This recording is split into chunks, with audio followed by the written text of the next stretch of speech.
coming forward upon PGBP. PGBP section 28. As per existing provision, section 28, receipt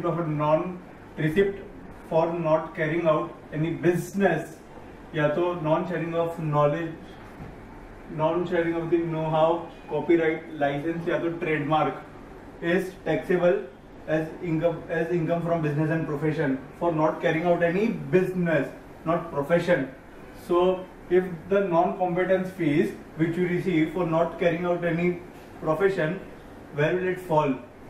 We had a case law. We said that if you receive it for profession, then it won't be capital gain because you don't know the cost of acquisition, and because you cannot compute the cost of acquisition, it will be termed as exempt. So due to this reason, non-competence fees or something for any profession was exempted because capital gain was not levied and even this was not levied. So in order to bring this into taxation as profit and gains from business and profession, this non-competence fees for not carrying out any profession will be now in the definition of section 28. So now section 28 will include non-competence fees for carrying out any profession. Besides this, some of the receipts because of the transfers of the rights will amount to capital gain. Even it will be the same for profession. Some of the receipts for transfer of some of the rights will be capital gain. In case, as I said, you cannot compute how much is the cost for getting that right because it is a profession. So you will say that it is because I am not able to compute the cost, I am not able to know what is my capital gain. So they have specifically provided a computation as per section 48. Computation is as per section 48. Cost of asset or improvement is specified under section 55, and cost of asset or improvement is specified under section 55. For profession, the cost will be nil. For the profession, this cost will be nil. Now moving forward, there is section 32. Section 32 itself says depreciation. Section 32 subsection 1 clause 2 normal depreciation, which is as per rate provided. Clause 2a, which is additional depreciation at the rate of 20%. According to the existing provision, this additional depreciation is allowed, and allowed to whom? It is allowed to those who are manufacturing of any article or a thing, or those who are into generation या तो distribution of electricity. अरे लड्डू बेच रहे हो क्या? लड्डू बेचो तो मुझे भी बेचो. जनरेशन और डिस्ट्रीब्यूशन को दे दिया तो ट्रांसमिशन को क्यों नहीं? So now it is amended to provide a generation, distribution या तो transmission of electricity. Whatever you do, you will be able to get the additional depreciation at the rate of 20% over and above the normal depreciation. Now there is this section 32AC. 32AC which says that for previous year 2015-16 or previous year 2016-17, if you make the investment and the investment which you make in the new plant and machinery for manufacturing of any article or thing is in excess of rupees 25 crore. 25 crore से ज़्यादा अगर इतने investment किया in plant and machinery, so 15% of that investment will be allowed as deduction. It is not depreciation, it is standalone. आपको ऐसे ही लड्डू दे दिया, 15% of deduction ऐसे ही मिल गया. But the point is when it is allowed. In section it was earlier written that acquisition and installation should be in installation in excess of rupees 25 crore. However, it is not possible that you will do both the thing in the same year. You may do acquisition now, installation later. So in that case, it is clarified that both need not be in the same year. Installation could be in the next year, and the deduction will be allowed in the year of installation. So it will be allowed deduction in the year of installation for new plant and machinery acquired cost greater than 25 crore. However, the installation should be before 31st March 2017. 31st March 2017 से पहले installation होना चाहिए, and the deduction will be in the year of installation. So installation के the year in which you took installation, it will be allowed. If the installation is after 31st March 2017, you won't be allowed any deduction. It is provided under section 32AC. So acquisition and installation need not be in the same year. If installation is in the next year, then you will be allowed in the year of installation. Then there is one new section 35ABA. 35ABA. We know that telecommunication wala license. If you are making payment to a regulator for telecommunication license, then it is governed under section 35ABB. It is payment divided by year for which you are receiving the license to operate a telecommunication. However, recently the government issued spectrum fees. So what should be the taxability of this spectrum fee? What should be deduction? Should it be claimed as depreciation or as a basis of intangible, or should it be considered under section 35ABB? It was a controversy. So in order to get rid of this controversy, the government itself issued a new section 35ABA, which says that for spectrum fee, it is different from this telecommunication fee, and for the spectrum fee 35ABA, which is a new section 35ABA, which says that the expenditure which I make and the deduction will be in the year in which payment is made.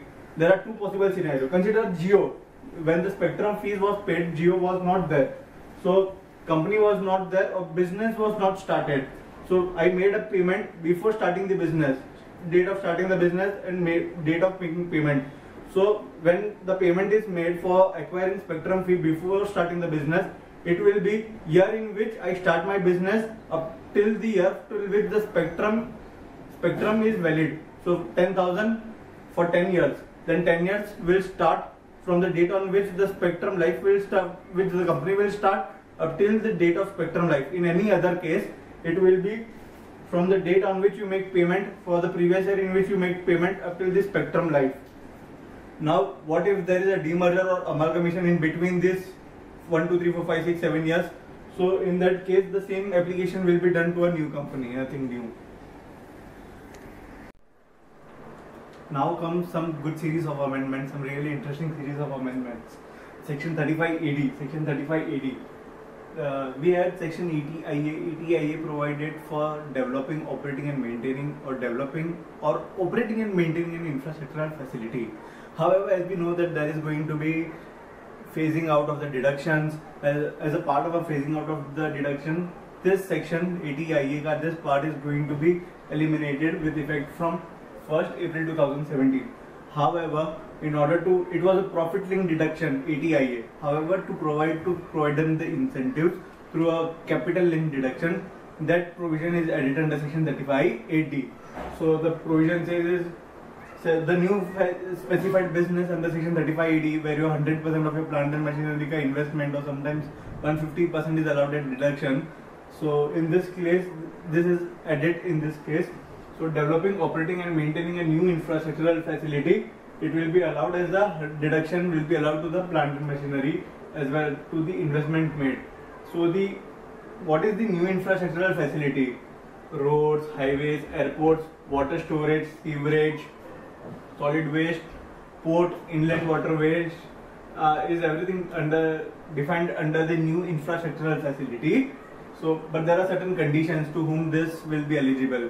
You need to be either the Indian company or the authority established by the central or the state government.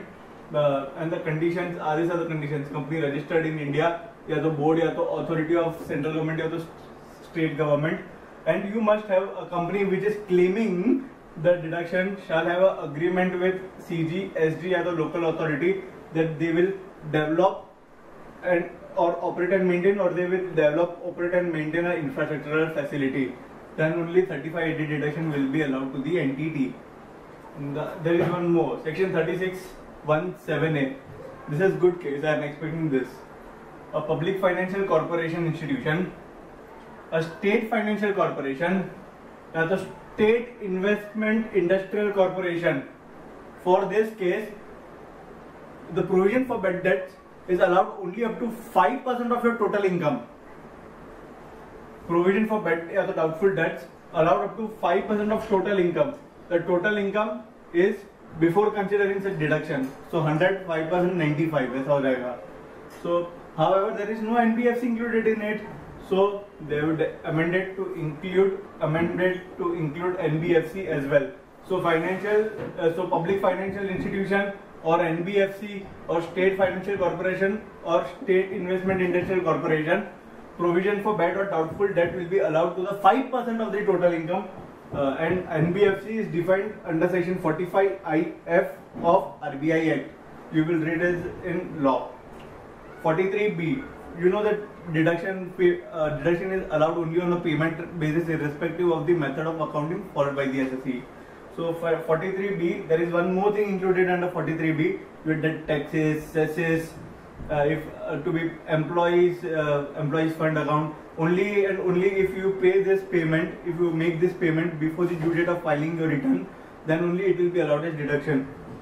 So if a SSE uses, if SSE makes a payment to a railway for the use of the railway infrastructural facility, only and only on payment basis it will be allowed as deduction. Because people were using the railway infrastructural facility, but they were not using it, but they were not paying them. So in order to have some faster collection by the railways, they have included this clause. This is something good, critical and important, really good. Section 45, Section 44 AD, Section 44 AD, Section 44 AD. Then eligible business, the turnover under 44 AD for 8, as you all know, 8% will be considered as your income. No books of account can be maintained. No deduction under Section 30 to 38 will be allowed. So, however, the limit of the turnover was 1 crore. They have reduced the limit. They have increased the limit from 1 crore to 2 crore. As per earlier section, there was 44 AD2 subclause 2, which said that salary interest remuneration to the partners will be allowed as deduction. However, since no deduction is to be allowed under Section 30 to 38, only what is provided under Section 40 is a limits. However, the basic nature is that no expenditure should be allowed, but we were allowing it.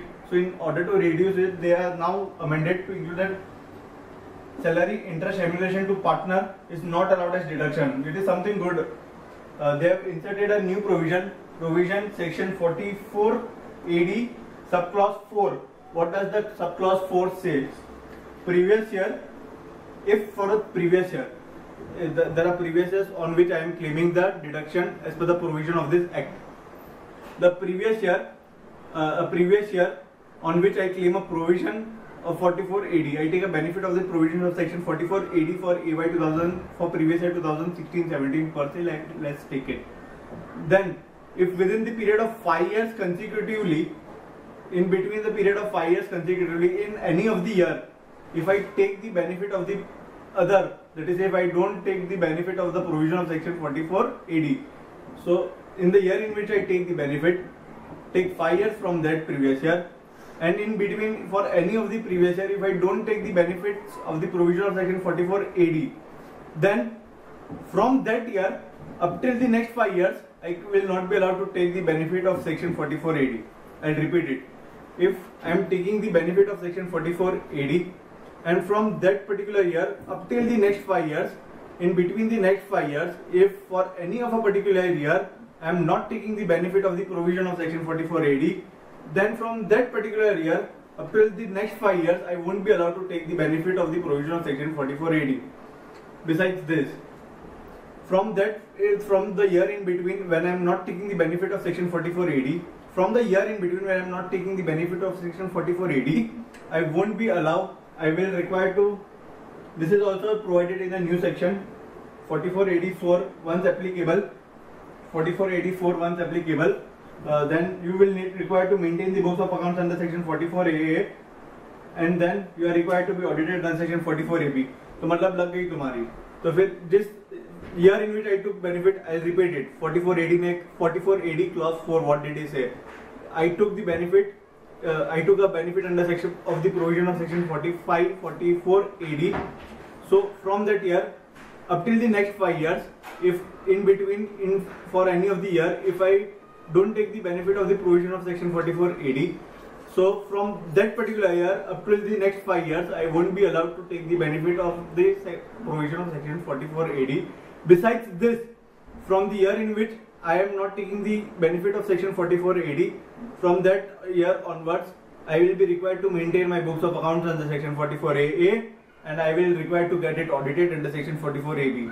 Double what? Then, since the threshold limit is increased from 1 crore to 2 crore, we need to pay the advance tax. Earlier we did not pay our advance tax, so why now we will require to pay advance tax. When we will require to be paid advance tax? By 15th March of the financial year, you will need to pay your advance tax.